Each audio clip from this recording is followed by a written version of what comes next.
Hechos de los Apóstoles. ¿Recuerda alguno dónde vamos? ¿En qué capítulo vamos? ¿Alguno dijo 16 por ahí? Creo que no.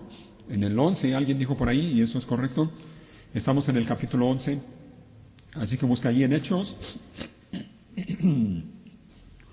Capítulo 11.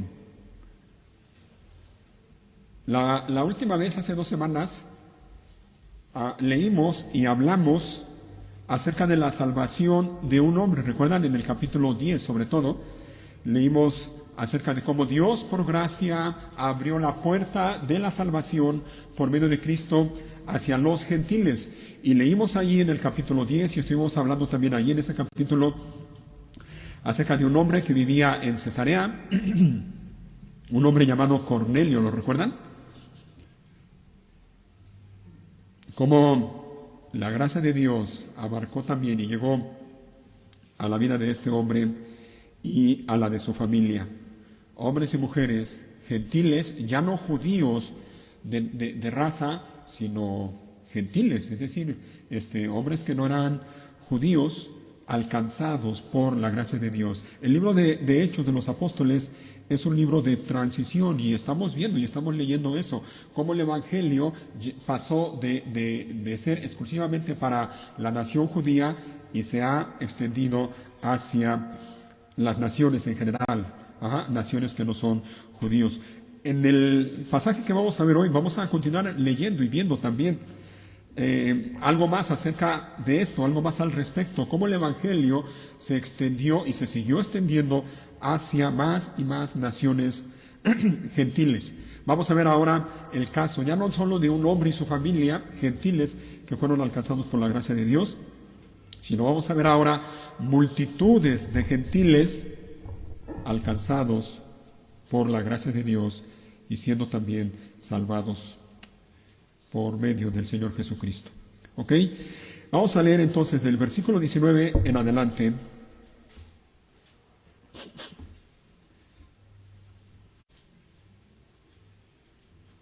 Déjenme mencionar algo brevemente. Mientras sucedía lo que ya comenté allá en Cesarea, en la casa de Cornelio y su familia, y mientras la iglesia de Jerusalén mandó llamar a Pedro, recuerdan, para pedirle una explicación de lo que había sucedido y sobre todo una explicación de por qué había ido a casa de un gentil y había entrado a su casa y hasta había comido con ellos. Mientras eso pasaba, en otro lugar lejos de allí, el Señor también estaba obrando en la vida de otros gentiles. Dice el versículo 19, mientras tanto, los creyentes que fueron dispersados durante la persecución que hubo después de la muerte de Esteban viajaron tan lejos como Fenicia, Chipre y Antioquía de Siria. Predicaban la palabra de Dios, pero solo a los judíos. Sin embargo, algunos de los creyentes que fueron a Antioquía desde Chipre y Cirene les comenzaron a predicar a los gentiles. ¿Te fijas? Estamos viendo ya la transición, cómo el Evangelio pasó de los judíos hacia los gentiles. Y dice entonces en la última parte del versículo 20 que les comenzaron a predicar a los gentiles acerca del Señor Jesús. 21. El poder del Señor estaba con ellos y un gran número de estos gentiles creyó y se convirtió al Señor. Cuando la iglesia de Jerusalén se enteró de lo que había pasado, enviaron a Bernabé a Antioquía. Cuando él llegó y vio las pruebas de la bendición de Dios, se llenó de alegría y alentó a los creyentes a que permanecieran fieles al Señor. Bernabé era un hombre bueno, lleno del Espíritu Santo y firme en la fe, y mucha gente llegó al Señor. Después Bernabé siguió hasta Tarso para buscar a Saulo. Cuando lo encontró, lo llevó de regreso a Antioquía. Los dos se quedaron allí con la iglesia durante todo un año, enseñando a grandes multitudes. Fue en Antioquía donde por primera vez a los creyentes los llamaron cristianos. Durante aquellos días, unos profetas viajaron de Jerusalén a Antioquía. Uno de ellos, llamado Agabo, se puso de pie en una de las reuniones y predijo por medio del Espíritu que iba a haber una gran hambre en todo el mundo romano. Esto se cumplió durante el reinado de Claudio. Así que los creyentes de Antioquía decidieron enviar una ayuda a los hermanos de Judea, y cada uno dio lo que podía. Así lo hicieron y confiaron sus ofrendas a Bernabé y a Saulo para que las llevaran a los ancianos de la iglesia de Jerusalén. Hasta ahí nada más. ¿Vale? Quiero comenzar y ustedes creo que ahorita van a darse cuenta por qué. Permítanme comenzar, o vamos comenzando a partir del versículo 26. Quiero partir de allí.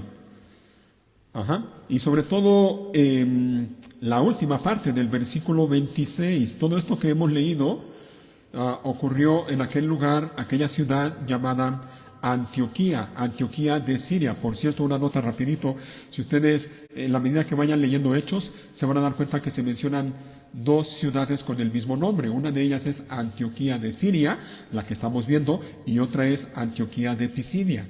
Lo comento porque luego se puede uno confundir, ¿no? Son ciudades distintas. Entonces, lo que estamos viendo y leyendo ocurrió en Antioquía de Siria. Fue allí donde dice el versículo 26, la última parte del versículo 26 dice, fue en Antioquía donde por primera vez a los creyentes los llamaron, ¿cómo? Cristianos. Ahora, esa palabra que se traduce como creyentes, cuando dice aquí que por primera vez a los creyentes, esa palabra, la palabra griega, por cierto, que se traduce como creyentes, también se puede traducir como discípulos. ¿Okay? La Reina Valera, por ejemplo, así la traduce. La Biblia de las Américas también la traduce de esa manera, como discípulos. Personalmente yo prefiero esa traducción, discípulos. Y es de lo que voy a estar hablando en esta hora. De hecho, para que tome nota ahí, Samuel, el título de la predicación del día de hoy es sencillamente así, discípulos. Discípulos. A los creyentes allí en Antioquía, es decir, a los discípulos allí en Antioquía, los llamaron cristianos por primera vez. Si alguna vez te preguntas de dónde surgió el nombre de cristianos, bueno, ya sabes dónde. Allí, en Antioquía, hace 2000 años más o menos. Ahora, quiero hacer énfasis en esa palabra, discípulos. ¿Sabes por qué? Mira, aquellos hombres y mujeres de Antioquía que después de que oyeron el mensaje del Evangelio predicado por aquellos que habían salido de Jerusalén e iban anunciando el Evangelio, todos esos hombres y mujeres gentiles, no lo olvides, de allí de Antioquía, oyeron el mensaje del Evangelio, lo creyeron, se arrepintieron, clamaron al Señor Jesús para el perdón de sus pecados y la salvación de su alma. Por la gracia de Dios y por la obra del Espíritu Santo, nacieron de nuevo, y esos hombres y mujeres se convirtieron en discípulos, verdaderos discípulos de Cristo. Repito, esa multitud de la que estamos leyendo en este texto, esa multitud de Antioquía, creyentes, eran verdaderos discípulos de Cristo. Podemos decirlo de otra manera, eran verdaderos seguidores de Cristo. ¿Ok? Ahora, aquí viene algo más, otra nota de aclaración, si me lo permiten. Discípulo y cristiano, oye bien, son sinónimo. Discípulo, obviamente discípulo de Cristo, y cristiano son sinónimos, es lo mismo. Un cristiano es un discípulo de Cristo. Un discípulo de Cristo es un cristiano, obviamente. De modo que no se puede ser discípulo de Cristo sin ser cristiano. Y no se puede ser cristiano, obvio, sin ser discípulo de Cristo. ¿Me explico? ¿Y por qué estamos comentando esto? ¿Saben por qué? Porque algunos, a lo largo de la historia, y en este tiempo creo que es mucho más, algunos tienen la idea equivocada de que en el medio evangelístico, en el medio cristiano, hay algunos hombres y mujeres que solo son cristianos. Nada más, son cristianos. A muchos, de hecho, piensan así, dicen, pues yo soy cristiano, nada más, cristiano. Por cierto, hace como 2 semanas más o menos estaba oyendo o leyendo, no recuerdo exactamente, de una mujer que creo que es conocida en algún lugar, pero esta mujer decía que era cristiana, ella se considera cristiana. Pero al mismo tiempo, cuando le preguntaron si cree que la Biblia es palabra de Dios, adivina qué dijo. Dijo, no, yo no creo que la Biblia sea palabra de Dios. ¿Te fijas qué tremenda contradicción? Dice que es cristiana, pero no cree que la Biblia es palabra de Dios. No puede ser. No puede ser. Pero bueno, hay mucha gente que tiene la idea equivocada de que algunos son solo cristianos, los del montón, y otros que son como de cierta élite espiritual, son los discípulos. ¿Ah? Y hacen esa separación, pero no es así, eso es un error. Pensar de esa manera es pensar equivocadamente. Vuelvo y repito, un discípulo de Cristo es un cristiano, son sinónimos, es lo mismo.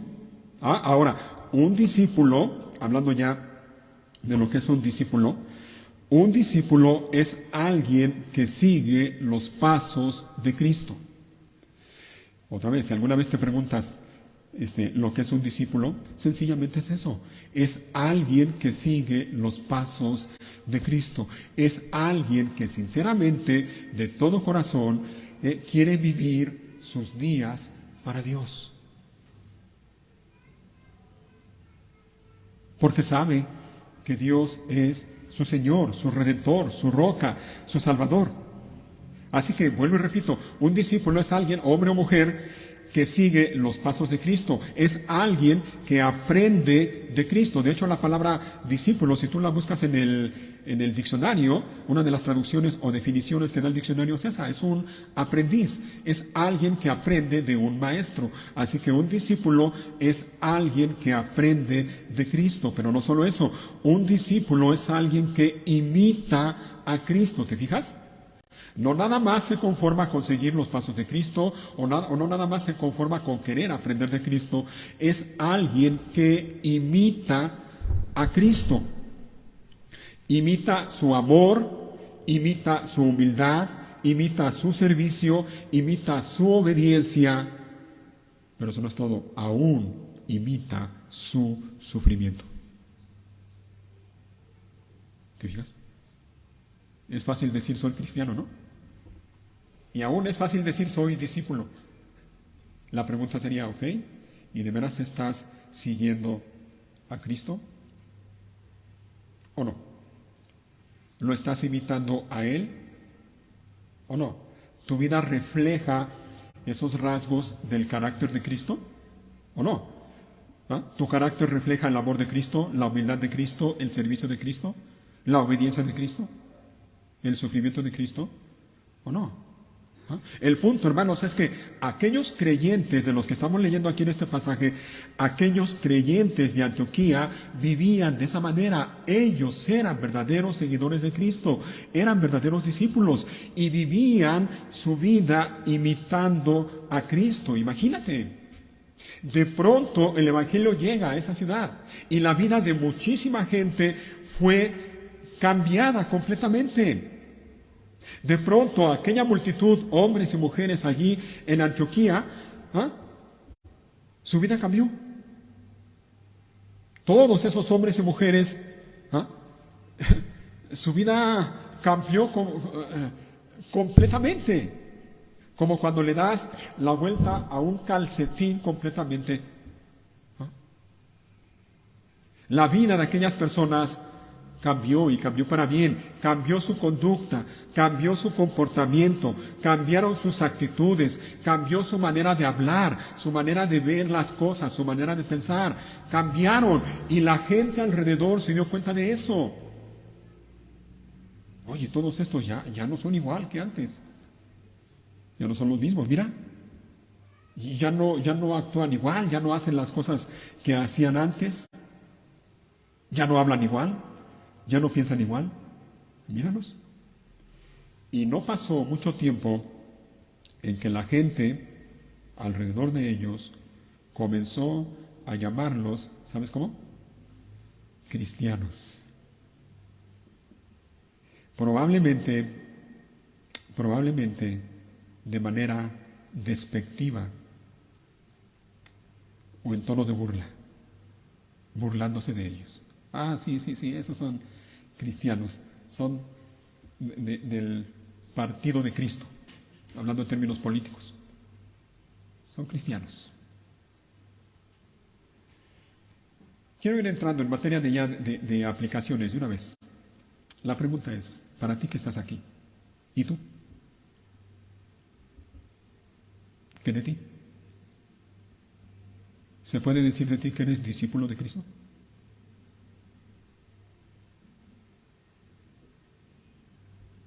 ¿La gente a tu alrededor te identifica como cristiano?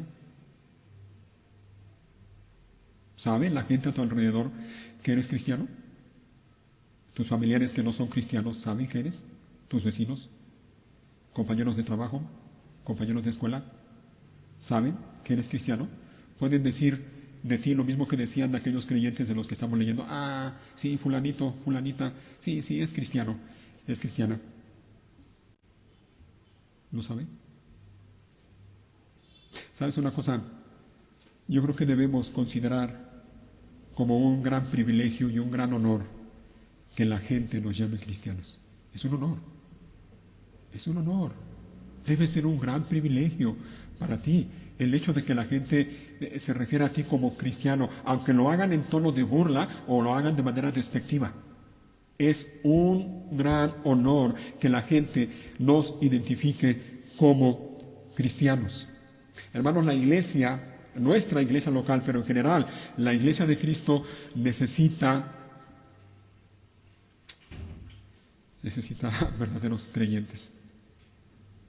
La iglesia de Cristo necesita verdaderos discípulos de Cristo, hombres y mujeres que sigan los pasos de Cristo, hombres y mujeres que imiten a Cristo, que estén dispuestos a seguirlo a Él en todo momento, en todo lugar, en toda circunstancia. Necesitamos discípulos, nuestra iglesia necesita discípulos y nosotros necesitamos ser discípulos de Cristo. Necesitamos.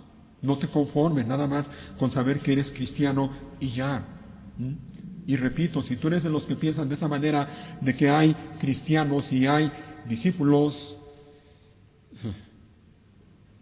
compone o recompone esa manera de pensar y pídele perdón a Dios. A lo mejor hasta ahora has estado viviendo conformándote solamente con ser cristiano, pero no eres un verdadero discípulo. Y yo le ruego a Dios que nos ayude por medio de su palabra y por medio de su Santo Espíritu para que cada uno de nosotros lleguemos a ser o sigamos siendo verdaderos discípulos. Nuestra iglesia necesita verdaderos discípulos. La sociedad en la que vivimos necesita verdaderos seguidores de Cristo.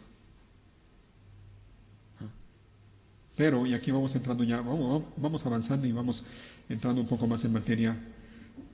Necesitamos discípulos, verdaderos seguidores. Pero ¿sabes una cosa? Los discípulos de Cristo, déjame decirlo de esta manera y espero que no se malinterprete. De todos modos, ahorita voy a tratar de explicarlo. Sí necesitamos discípulos, pero ¿sabes una cosa? Los discípulos de Cristo, oye bien, no nacen.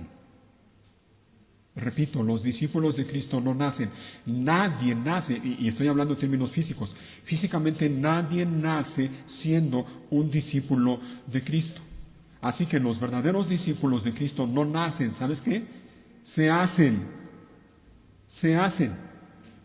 Los verdaderos discípulos de Cristo, si hablamos de que nuestra iglesia necesita verdaderos seguidores de Cristo, verdaderos discípulos, bueno, tenemos que contemplar que los verdaderos discípulos o verdaderos seguidores no llegan a la iglesia porque sí. De hecho, no debemos esperar que lleguen a la iglesia. Lo que debemos esperar es que salgan de nuestra iglesia. ¿Me explico? Que surjan de nuestra iglesia, que de nuestra iglesia, con la mano de Dios, con el poder de Dios y con la gracia de Dios, surjan, se levanten hombres y mujeres que verdaderamente sean seguidores de Cristo. Hombres y mujeres que estén dispuestos a seguir cada día los pasos de Cristo, hombres y mujeres que estén dispuestos a vivir cada día de su vida para Dios, como lo cantamos hace un momento. Ahora, para eso la iglesia tiene la responsabilidad y al mismo tiempo el privilegio de obedecer a Dios y trabajar en esa obra, en esa labor gloriosa, en esa labor maravillosa de hacer discípulos. ¿Recuerdas aquel pasaje que conocemos como la Gran Comisión? Mateo 28. Y para los que no lo ubican o no están familiarizados con él, bueno, vamos a buscarlo rapidito. Mateo capítulo 28.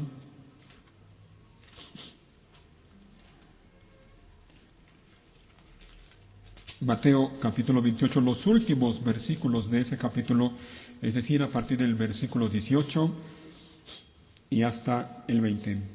Está Jesús ya resucitado, después de haber aparecido a varios hermanos, a los apóstoles. Está aquí ya unos instantes antes de que Él regrese al cielo, de que Él ascienda al cielo, a la diestra de Dios, pero antes de ir se le dio unas instrucciones a los apóstoles y les dio también un mandato. Dice el versículo 18, Jesús se acercó y dijo a sus discípulos, se me ha dado toda autoridad en el cielo y en la tierra. ¿Te fijas? Es Jesús quien dice esto, Se me ha dado toda autoridad en el cielo y en la tierra. Ese es un hecho.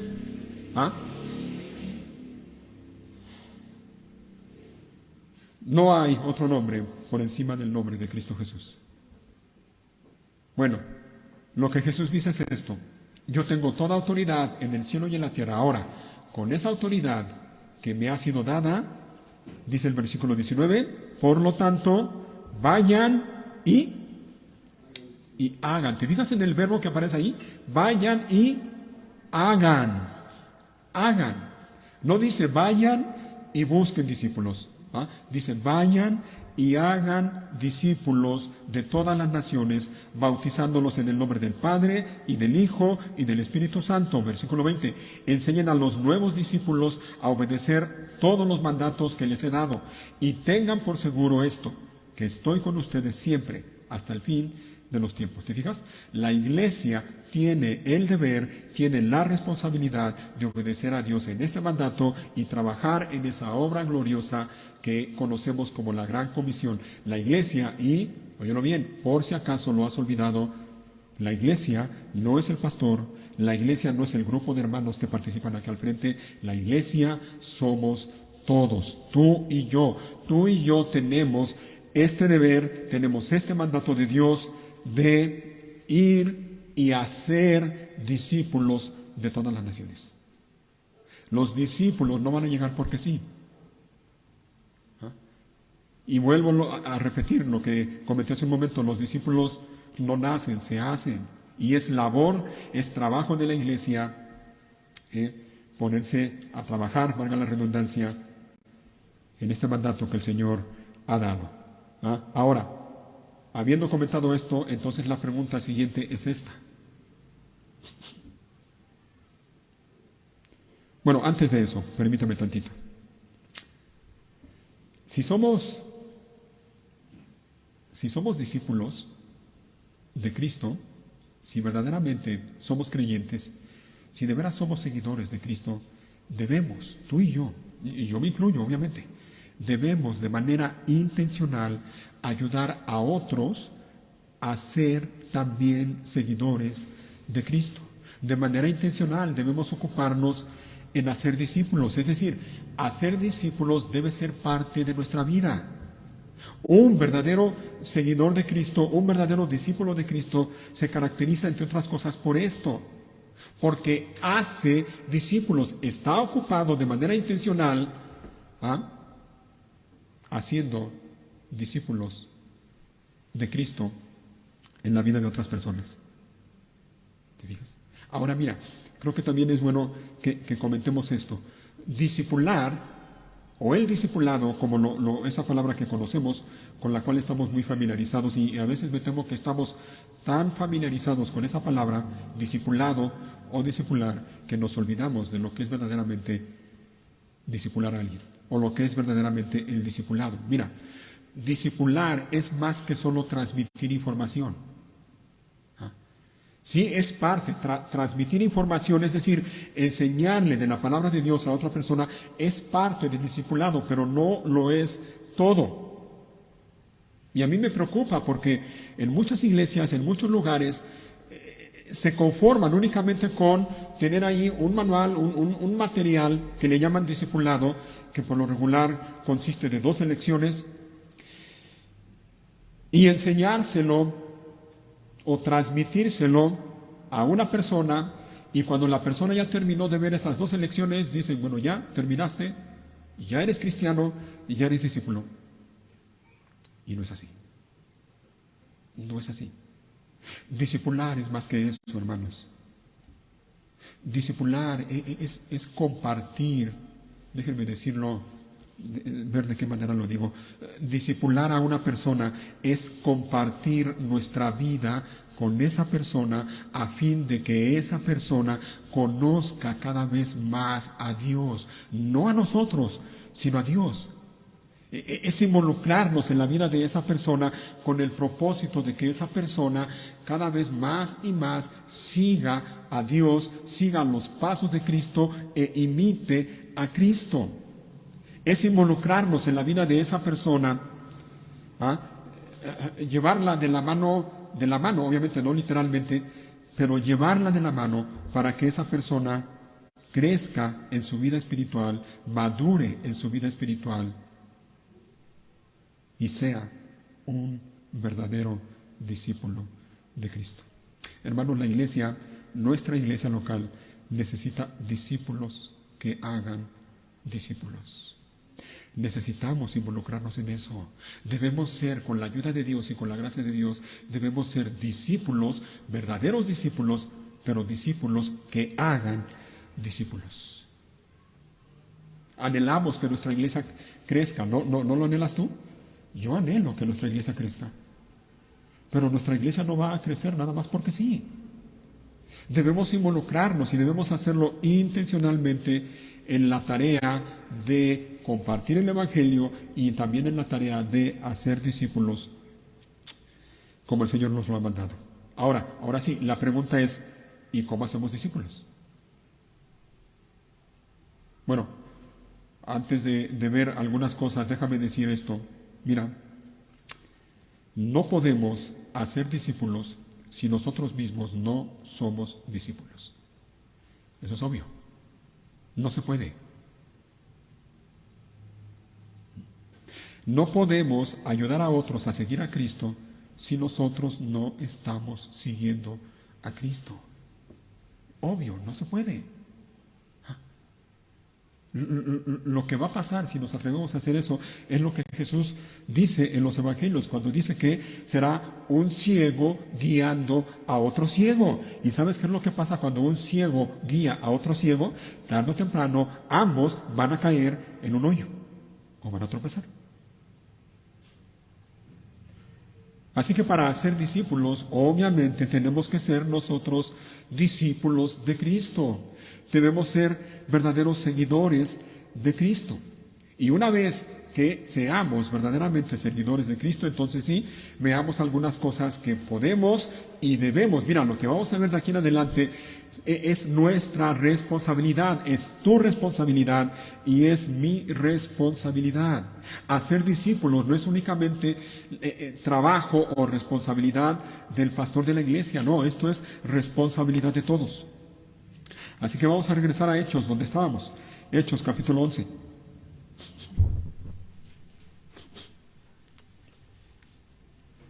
Y tenemos que comenzar con lo más elemental, lo básico, lo obvio a la hora de hacer discípulos. ¿Sabes qué es?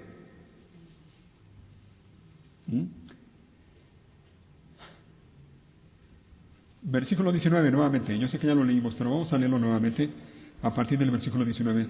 Mientras tanto, los creyentes que fueron dispersados durante la persecución que hubo después de la muerte de Esteban. ¿Recuerdas? Ya lo vimos en su momento, capítulo 7 de Hechos y capítulo 8.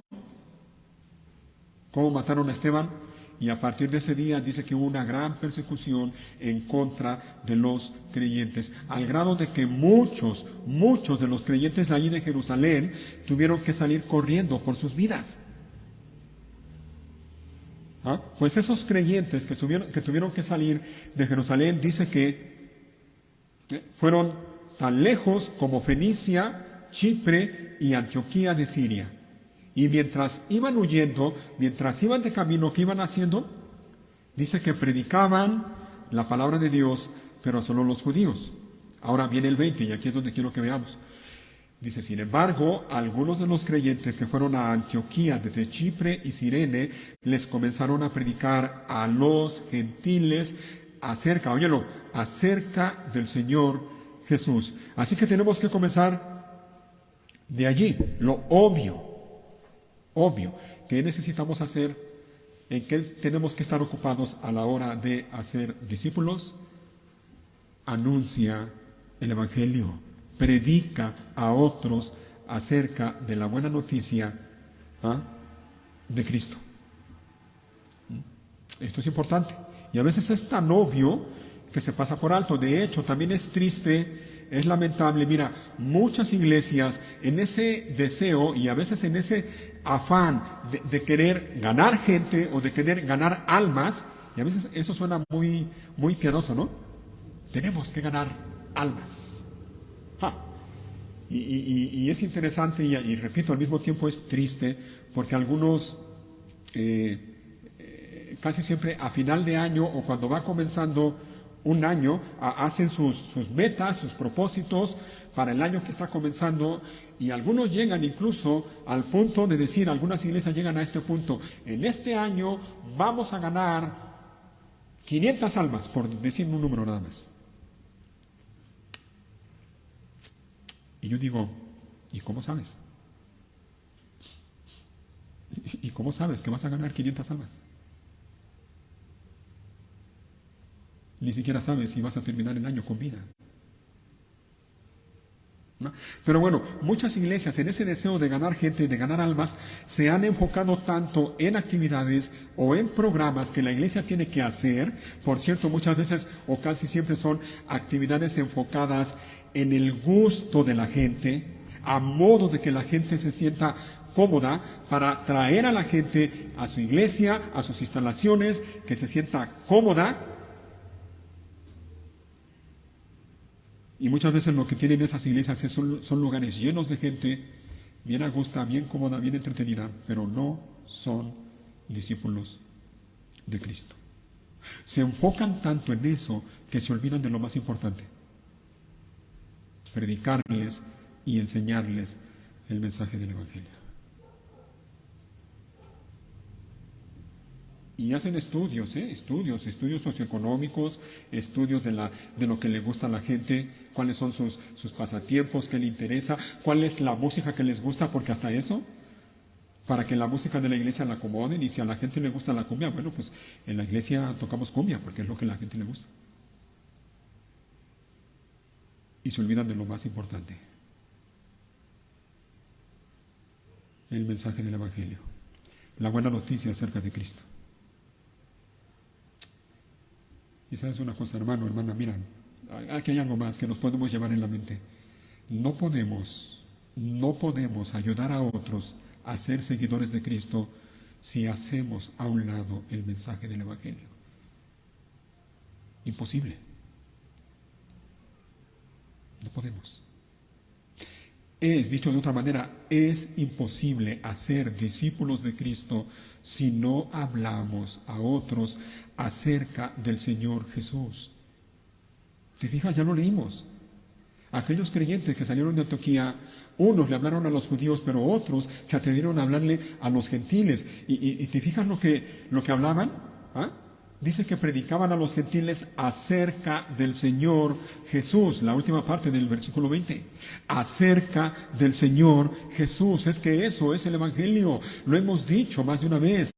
El Evangelio es Cristo. Predicar el Evangelio es predicar de Cristo. Hablar del Evangelio es hablar de Cristo.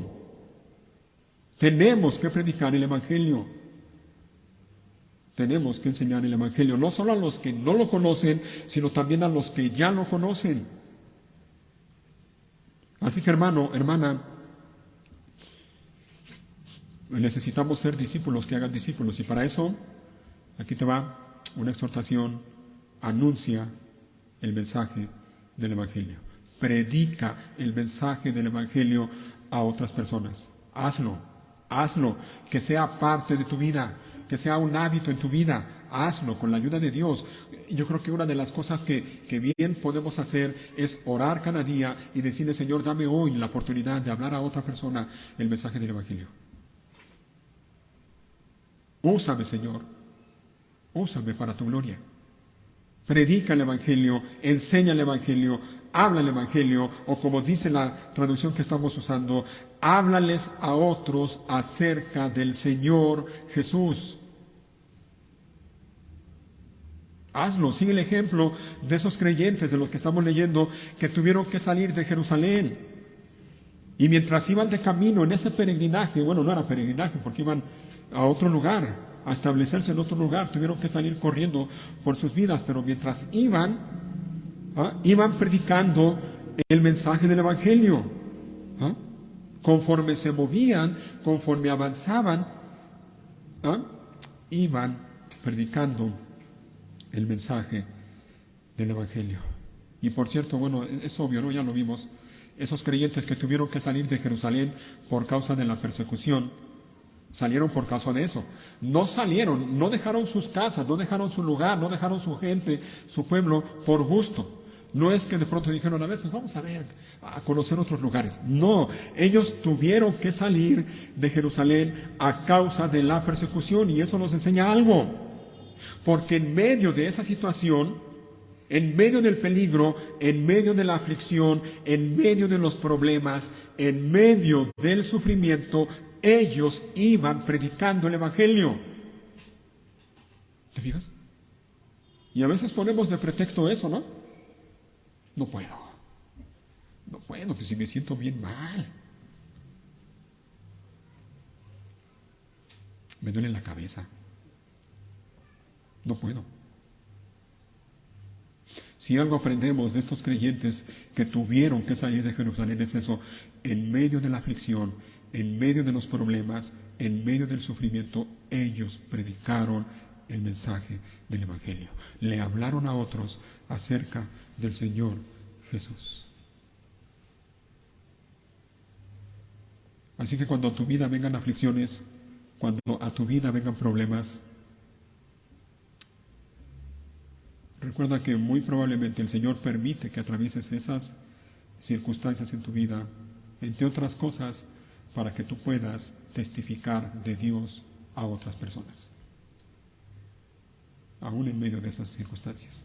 Así que, hermano, hermana, predica el Evangelio, comparte con otros la buena noticia acerca de Cristo, háblales a otros acerca de Cristo y hazlo fielmente. Esto es algo que también tenemos que recordarlo. Predica el Evangelio, sí, pero hazlo fielmente, con todo lo que implica predicar el Evangelio, con todo lo que implica anunciar la buena noticia acerca de Cristo. Háblales de que Jesús es el Señor. Lo vimos ya en el versículo 20. Aquellos creyentes les predicaban a otros acerca del Señor Jesús. ¿Te fijas?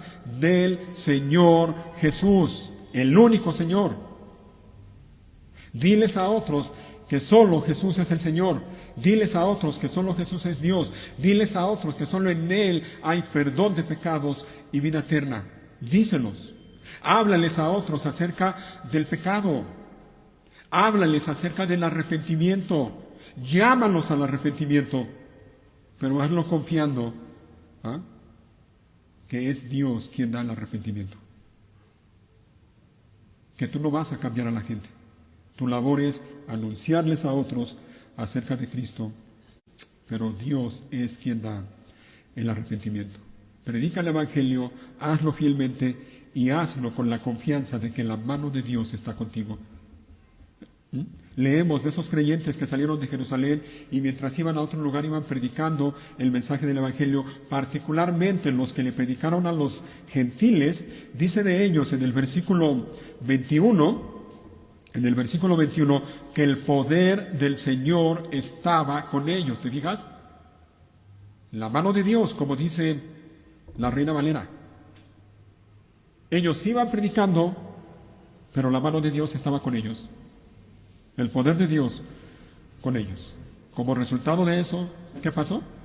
Dice el versículo 21, y un gran número de esos gentiles creyó y se convirtió al Señor. ¿Por qué? ¿Por lo que ellos predicaron? Bueno, sí, por el mensaje del Evangelio, pero por el trabajo que hicieron en parte, pero al final la obra fue de Dios. La obra de conversión de aquellos gentiles fue del Señor. Así que comparte el Evangelio y hazlo con la confianza de que la mano de Dios está contigo. Lo acabamos de leer en Mateo 28, ¿lo recuerdas? El Señor Jesús da ese mandato a los apóstoles y les dice: vayan, hagan discípulos a todas las naciones, bautícenlos, enséñenles, y al final les dice: y he aquí, yo estoy con ustedes todos los días hasta el fin del mundo. Ténganlo por seguro, yo estoy con ustedes. Predica el Evangelio, hazlo fielmente, hazlo con la confianza de que Dios está contigo, y cuando Dios te permita ver cómo alguien se arrepiente, mira mi hermano, eso es maravilloso. Cuando Dios te permita ver cómo alguien se arrepiente y cómo alguien viene a Cristo en arrepentimiento y fe y clama a Él para el perdón de sus pecados, alégrate, óyelo bien, alégrate, eso es causa, eso es motivo de gran alegría, alégrate por lo que Dios hace en la vida de otras personas. Alégrate cuando veas cómo Dios obra en la vida de otras personas, alégrate, así como Bernabé. Mira, vamos a seguir leyendo. Versículo 22. Cuando la iglesia de Jerusalén se enteró de lo que había pasado, enviaron a Bernabé a Antioquía. Cuando él llegó y vio las pruebas de la bendición de Dios, ¿qué pasó con él? Se llenó de alegría, ¿te fijas? Se llenó de alegría. Hermano, necesitamos también un corazón que se llene de alegría frecuentemente al ver cómo Dios obra, no solo en nuestra vida, sino en la vida de otras personas. Alégrate, así como Bernabé. ¿Y sabes por qué Bernabé se alegró? Porque él sabía que lo que estaba pasando allí en Antioquía no era otra cosa más que la mano de Dios moviéndose en ese lugar. Era eso. Y me encanta cómo la Biblia dice que cuando Bernabé vio las pruebas de la bendición de Dios, otra vez, personalmente prefiero cómo lo traduce la Reina Valera, cuando dice, cuando vio la gracia de Dios, me encanta eso, cuando vio la gracia de Dios. Bernabé no pudo hacer otra cosa más que alegrarse. Y yo me lo imagino levantando las manos y decirle al Señor: gloria a ti, Señor, por lo que estás haciendo en este lugar. Llénate de alegría y alaba a Dios. Era evidente que Dios estaba obrando con poder y gracia allí en ese lugar, en Antioquía. Era evidente que la mano de Dios estaba moviendo allí entre esa gente, entre esa multitud, y eso obviamente llenó de alegría el corazón de Bernabé. Y quiero que veamos brevemente algunas cosas con relación a Bernabé, porque nuevamente nos topamos con este hombre.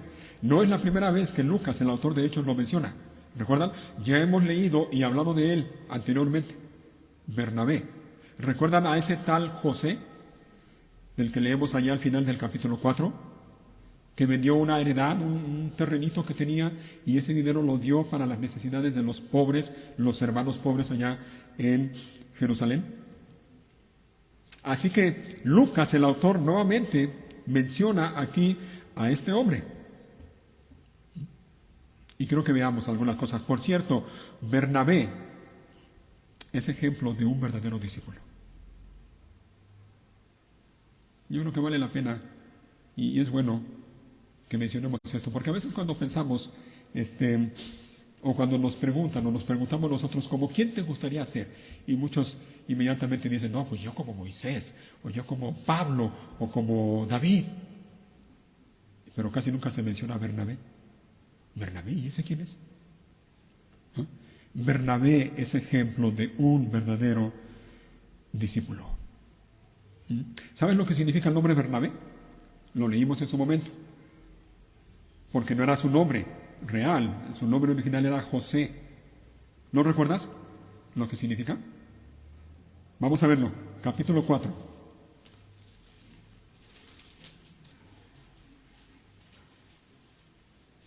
Capítulo 4, versículo 36. 4:36. Dice, por ejemplo, había un tal José a quien los apóstoles le pusieron el sobrenombre, ¿cuál? Bernabé. ¿Y qué significa? ¿Te fijas? Le pusieron por sobrenombre Bernabé, que significa hijo de ánimo.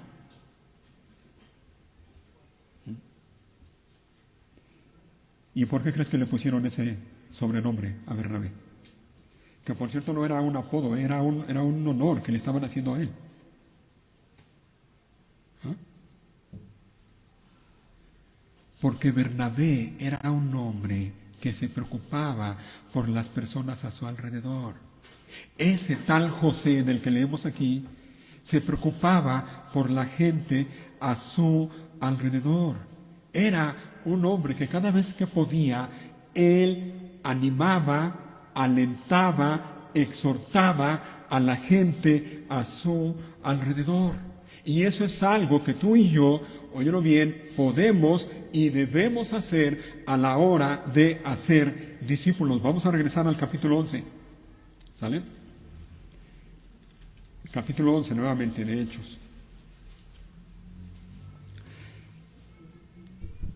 Versículo 23, nuevamente hablando de Bernabé. Cuando él llegó y vio las pruebas de la bendición de Dios, se llenó de alegría y ¿qué hizo? Y alentó a los creyentes a que permanecieran fieles al Señor. He aquí la siguiente cosa que tú y yo debemos y podemos hacer a la hora de ser discípulos. Alienta a otros creyentes. Aliéntalos. Anímalos. Exhórtalos. La palabra alentar, ¿sabes lo que significa eso? Alentar. Cuando hablamos de alentar a otro, es animarlo, es infundirle aliento, es darle ánimos, infundirle esfuerzo. Y muchas veces lo hacemos con palabras o con algunas actitudes, ¿no? Un apretón de manos, un abrazo. Alienta. Y vuelvo a lo mismo. Esto es algo que toda la iglesia está o es responsable de llevar a cabo. Esto es responsabilidad de todo verdadero creyente. Bernabé, repito, era un hombre que se preocupaba sinceramente por otros. Era un hombre centrado, no en sí mismo, sino centrado en otros. Por eso, repito, a ese tal José le pusieron ese sobrenombre, el sobrenombre de Bernabé, hijo de ánimo, hijo de consolación, o como lo traducen también algunas Biblias, el que consuela a otros. ¿Te fijas? Necesitamos seguir el ejemplo de hombres como Bernabé y animar a otros a que sigan adelante en su vida cristiana, en su camino con el Señor. Pero Lucas dice de Bernabé algo más. En el versículo 24 dice que Bernabé era un hombre bueno, lleno del Espíritu Santo y firme en la fe. ¿Te fijas? No podemos hacer discípulos de Cristo si nosotros no somos discípulos de Cristo. Necesitamos ser hombres y mujeres llenos del Espíritu Santo y firmes en la fe. Firmes en la fe. ¿Cómo está tu fe? ¿Cómo estás en cuanto a la fe? ¿Estás firme? ¿Tienes una fe firme? ¿O no? ¿O no? El punto es este: Bernabé era un hombre que frecuentemente se preocupaba por los demás, se acercaba a los demás y los animaba, los alentaba, les daba ánimo. En ocasiones probablemente los consolaba. Por ejemplo, mira, cuando Saulo, ¿recuerdas a Saulo? Y de aquí en adelante, en lo que resta de Hechos, vamos a estar hablando y viendo acerca de Saulo, el apóstol Pablo. Pero ¿recuerdas a Saulo? Comenzamos a leer de él allí en Hechos 8, luego en el capítulo 9, y leemos cómo él perseguía a la iglesia y era un hombre cruel, era un hombre sanguinario, respirando, dice la Biblia, amenazas y muerte, y en una de esas el Señor lo encuentra y el Señor lo transforma completamente. Después de que Saulo tuvo ese encuentro con Jesús y su vida fue completamente transformada y cambiada, dice la Biblia que él se dirigió a Jerusalén, estuvo un tiempo allí en Jerusalén y trató de juntarse con los creyentes de Jerusalén. ¿Y qué crees que pasó? ¿Qué crees que pasó con los creyentes de Jerusalén? Lo conocían, sabían quién era Saulo, sabían que él era el perseguidor de la iglesia, sabían que era un hombre cruel y sanguinario, y cuando Saulo quiso acercarse a ellos y juntarse con ellos, aquellos pintaron una raya. Espérate tantito. Si sabemos quién eres, ¿no será nada más una artimaña para meterte entre nosotros y hacer lo que ya sabemos que haces? Ahora imagínate la situación. En medio de esa situación, adivina quién se acercó a Saulo. Bernabé. Se acercó a él y yo estoy seguro que lo reconfortó, lo animó, lo consoló. Y estuvo con él algún tiempo. De hecho, Bernabé fue quien lo presentó a Saulo ante los apóstoles. Bernabé intercedió ante los apóstoles de Jerusalén a favor de Saulo. ¿Te fijas? Cuando los demás lo rechazaban y no querían estar con él porque le tenían miedo, Bernabé se arriesgó, se acercó a él, le tendió la mano, le ayudó y le mostró amor. ¿Te fijas? Anima a otros creyentes, anima a otras personas a tu alrededor. Yo estoy seguro, estoy consciente de que alrededor de nosotros, aquí en nuestra iglesia, hay hermanos y hermanas que están anhelando que alguien se acerque a ellos, alguien que les escuche nada más. A veces lo único que hace falta es eso, escucharlos y orar por ellos. A veces es bueno y acercarnos y ponerle la mano en la espalda o un apretón de manos y decirle: mi hermano, Dios te bendiga, estoy orando por ti. Anima a otros creyentes, alienta a otros creyentes. Y recuerdas cuando Pablo, ya lo conocemos como Pablo y Bernabé tuvieron una discusión cuando iban a comenzar su segundo viaje misionero, que Bernabé quería que llevaran nuevamente a su sobrino Juan Marcos, y Pablo dijo: no, ni pensarlo, ¿cómo que es? Si en el primer viaje nos abandonó y se regresó. Tenemos nuevamente a Bernabé intercediendo a favor de alguien, en esta ocasión intercediendo a favor de su sobrino, de Juan Marcos. ¿Te fijas?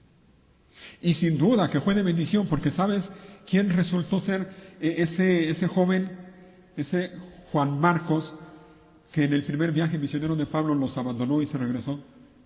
Él es el autor del evangelio que lleva ese nombre, el evangelio de Marcos.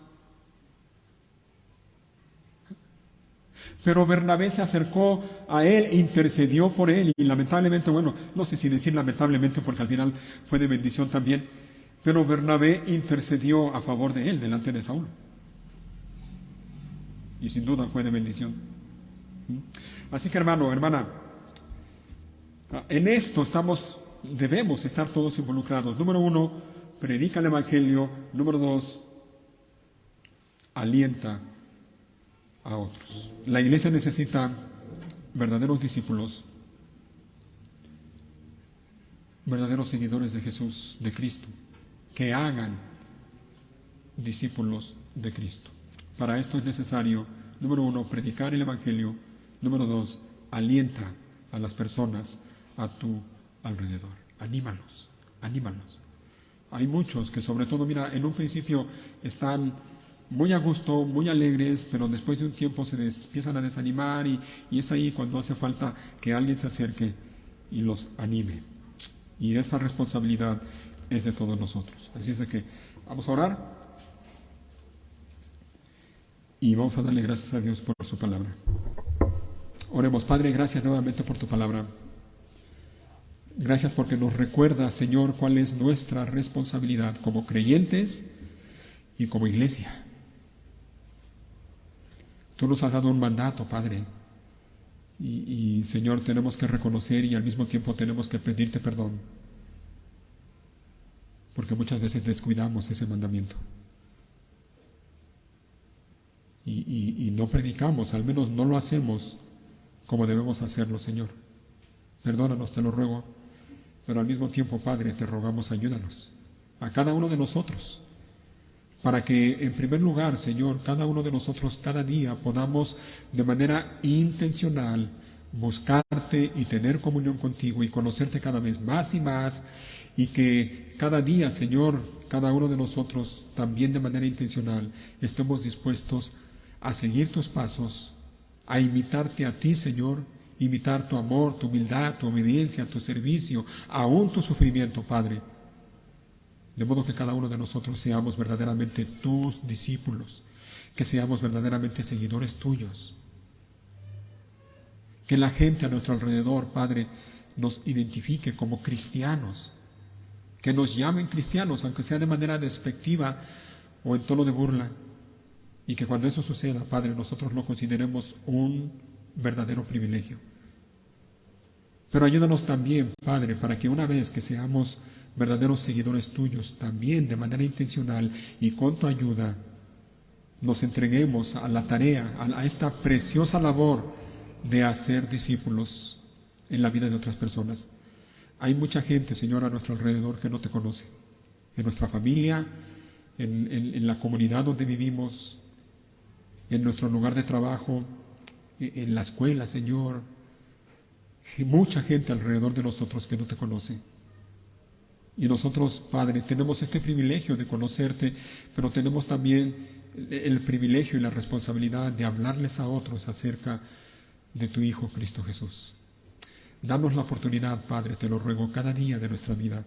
Danos la oportunidad y danos también el valor, la valentía de hablar a otros acerca del Señor Jesús. Y úsanos con poder y úsanos conforme a tu voluntad y conforme a tus propósitos para tu gloria, Padre.